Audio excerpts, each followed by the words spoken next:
So how do I color correct my footage? This is a question that a lot of people ask, and it's really such a complex answer because there's many different steps to color correcting. For this video, I wanted to show a basic, easy steps to take to really start taking your footage to that next level. Something that I always fall back on without using a third-party app or anything like this, just what you have inside Adobe Premiere. So I want to dive in, show one of the interviews that I recently shot, and what I would do if I did not have a third party or a preset or anything like that. What would I do to take that image to the next level? All of this is done inside the color tab. So if you're new here, please like and subscribe, because I'm going to do another follow-up to an advanced color correcting tool that I use, that I always fall back on to really give it that nice cinematic look for every story that I tell. Anyways, let's get inside the editor. So first thing I'll do is I'll go to the color tab, and this is the tab that you will need for this project. So in here you have basic, correction, creative, curves, color wheels and match, and secondary and vignette. We will work on probably majority of these. We'll do a little bit of something in here for this image to really make it pop. So the first thing that I like to do is I like to get into curves. To me, especially with an image like this, with it being so flat, is I really want to bring back the blacks. And by doing that, I can do that inside curves. So we will put two little placeholders here and kind of just really kind of eye it for now. The next thing I like to do is to go into basic corrections. The first thing you see is white balance. I'm going to get into that a little bit later, mainly because the white balance is something that will kind of change with this image, as you'll see. So the first thing I do is I go down to exposure, and I really want to brighten this image just a bit because it is dark. And then contrast, just like the curves, I want to really kind of help this. I really want to use this to help bring back some of those blacks. And then highlights. In this image, you see a window. Unfortunately, the light that I had was not as strong as the sunlight. So the highlight control will help kind of bring down a little bit of that light so it's not such a distraction. The next one is that I want to boost up the shadows, which would be right here underneath the neck and just a little bit. To me, shadows are good. Shadows are natural. So your image doesn't have to be perfect. It's okay to have some shadows. The next thing I'll do, I'll skip whites. The next thing I'll do is blacks. Again, that this is going to be used to kind of really help bring those blacks, just like contrast in my curves. The next thing that I get into is creative. I only focus on 3 areas inside the creative tab, and that is sharpness, and that is vibrance and saturation. What I want to do with the sharpness is that I really want to bring in that HD clear look, 4K or whatever I shot on, to really make this as clear as possible. But there's a limit. I don't want to make it too clear because you don't want too much detail showing. So sharpness, I found it kind of the magic number for me is between 45 and 25 or so. Somewhere between that kind of gives me the best look and feel without it being too much. So for this, we'll go about 35-ish or so. The next thing I want to do, especially for an image like this and not having a secondary program, is really kind of focus on the vibrance and saturation. So this image is really kind of desaturated already because I did shoot it so flat.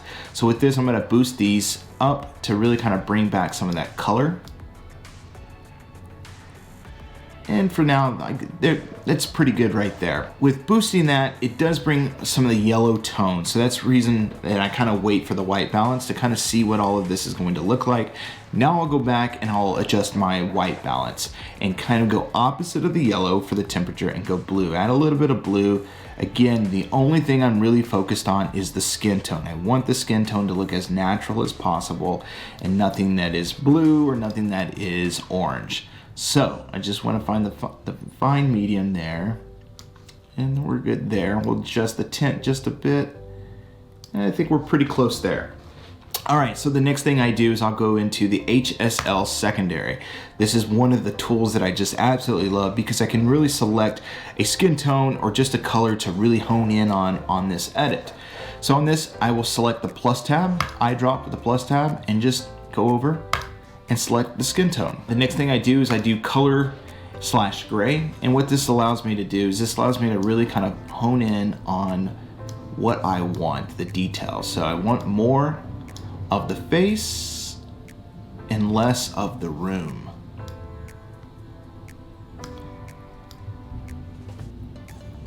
So there we go. All right, so colors less gray, I'll turn that off. The next section below that is the correction. So this correction tab is for everything that I just selected. So the skin tone and the yellowish tones that I can kind of go in and really kind of customize. Here's an example.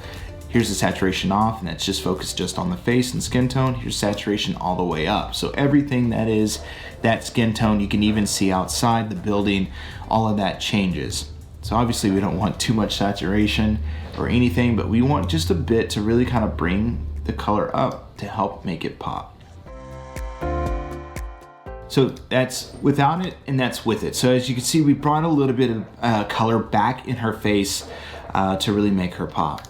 So the next thing that I like to make sure that I focus on is, inside an interview especially, is really focusing in on the subject.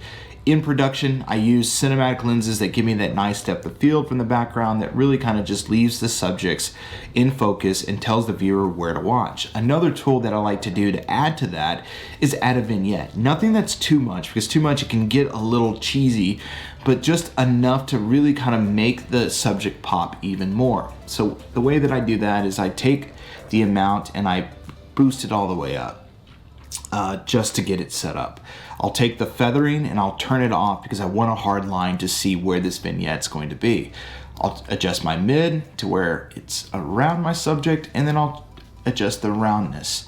And this is key, especially if you have multiple people inside your interview. You obviously don't want to have one in a vignette and the other out. So you can really kind of hone in on the subject of where you want this. So now that I see this, I'm going to take this feathering down low so that it fades, and then I'm going to take the amount down as well. So the amount will probably be about 0.2, very subtle, nothing that's just hard in your face. And obviously honestly, if you're looking at this, you wouldn't be able to tell that there was really a vignette. So here's the before look, before we did anything, and this is the after.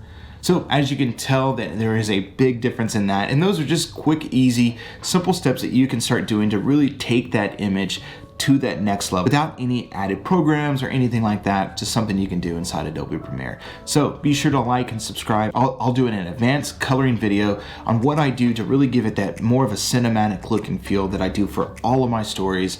It's actually the first thing that I do whenever I edit. So till next time.